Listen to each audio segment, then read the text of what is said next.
Welcome to the Explainer. Today, we're diving straight into the really profound, complex spiritual teachings of Hazrat Allama Sayyid Muhammad Tanveer Hashmi, specifically looking at his lecture on the Shuttari order. Now, if you've ever tried to decipher a raw, auto-transcribed theological lecture, you know the core meaning can kind of get totally lost in translation. So today, we're going to act as your personal translators. We're cutting through all that digital noise to outline the brilliantly structured path to spiritual elevation described in the text. Let's get right into it. Here's our roadmap for the journey today. First, an introduction to Shuttari principles. Second, detachment from the material. Third, service to humanity. Fourth, the practice of Zikr. And finally, number 5, Muraqaba and ultimate devotion. Section 1, Introduction to Shuttari principles. So, what exactly are we looking at here? Well, the source material focuses heavily on the Silsila-e-Shuttariya, or the Shuttari order. This is a historic, highly revered Sufi spiritual lineage. And what makes the Shuttari order so distinct, and what Hazrat Allama Sayyid Muhammad Tanveer Hashmi really hones in on, are its very specific, almost rapid-fire methods for achieving closeness to the divine. You see, it's not just abstract philosophy floating in the clouds. It's a super practical, step-by-step framework for the soul. And that framework? It's built on exactly 10 core rules. Our source notes that Sheikh Abdul Haq outlined 10 usul, or principles, which really serve as the anchor for the entire Shuttari practice. 10 distinct steps. In our explainer today, we're going to group these 10 principles into their core themes, so you can see exactly how they stack up and build upon one another to completely transform a practitioner. Section 2, detachment from the material. Okay, so when you look at the raw auto-transcript of the source lecture, you get these fascinating phonetically garbled lines. Check this out. Masiva Allah, say Allah better, to Davo Jana, Dunya, and Dunya unmanned, right? If you were just reading this blindly, you'd probably be entirely lost. But I promise you, underneath this digital mess is a very specific, profound spiritual directive. Let's actually decode that. When we align the phonetics with the actual spiritual terminology being spoken, Masiva Allah literally translates to turning away from everything but Allah. And that phrase containing dunya refers directly to the material world. So the source isn't talking about dunya unmanned. No way. It's conveying the deep theological concept of renouncing the material world to focus entirely on the spiritual.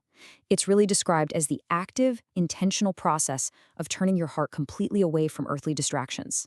So how does this actually work in practice? Well, according to the source, it's a really clear step-by-step logic. Step 1, a follower has to recognize the absolute limits of the material world, the dunya.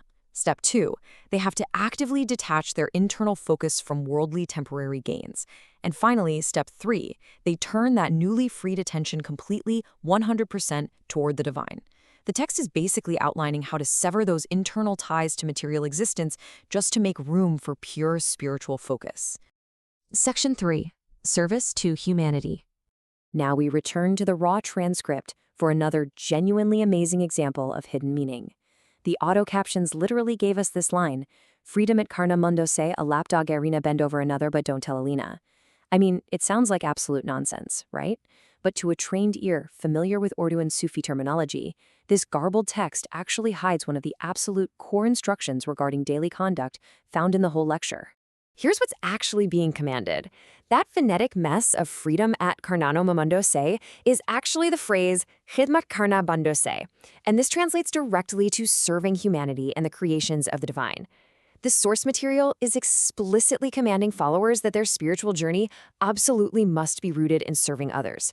You don't just retreat from the world to a cave. You engage with its people through totally selfless service. Notice how these related principles of daily conduct just come together perfectly?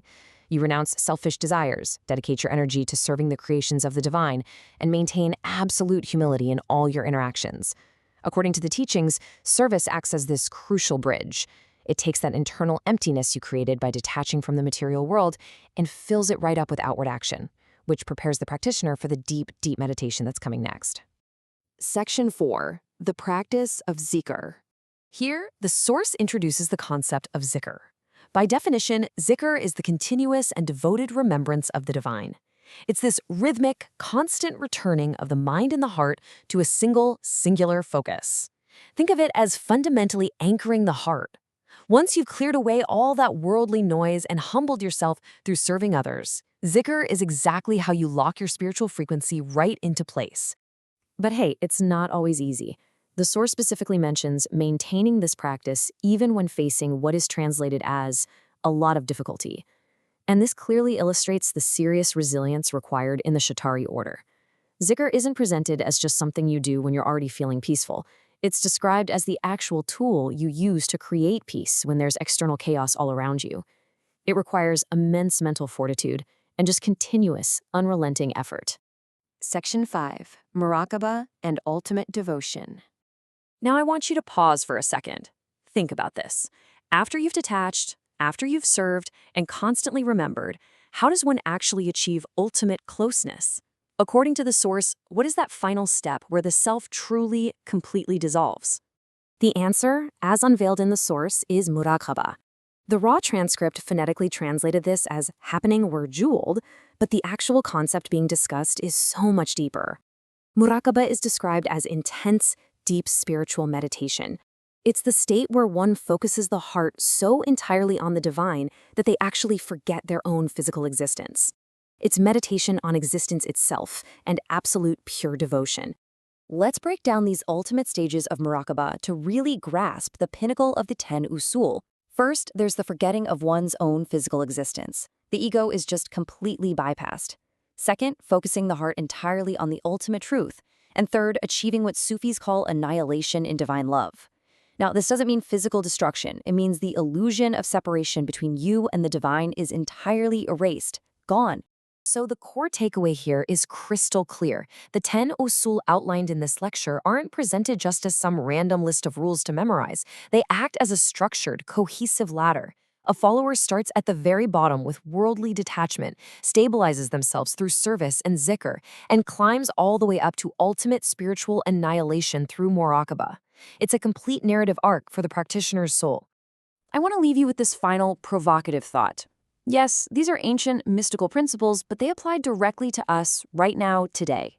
If actively turning away from the material world and serving others leads to such profound internal discovery, what specific distractions in your own life are currently holding you back from your ultimate focus? Take a moment to really reflect on that today. Thank you so much for joining me for this explainer, and I hope this provided you with a clear, highly engaging window into a truly fascinating spiritual framework.